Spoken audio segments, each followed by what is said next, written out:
Welcome to Penrose Learning, where we make understanding easy. In this video, I will explain how to make an Excel grade sheet. First, open a new Excel workbook. In column A, list all your students' names.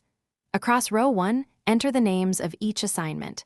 Below assignment names, add a row for the maximum points possible for each task. This initial setup is crucial for accurate calculations. Now let's input the grades. For each student, enter their score under the correct assignment column. Once all scores are in, use the SUM function in the total points column to add up each student's earned points.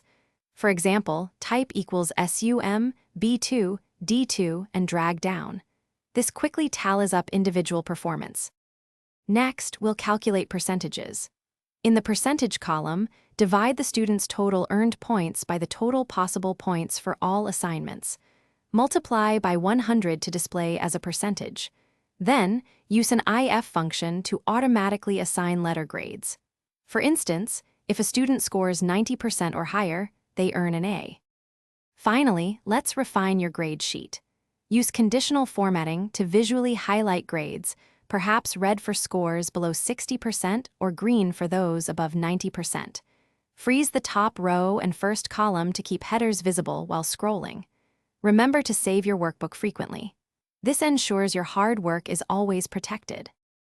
Thanks for watching. If this was helpful, leave a like and consider subscribing. See you next time.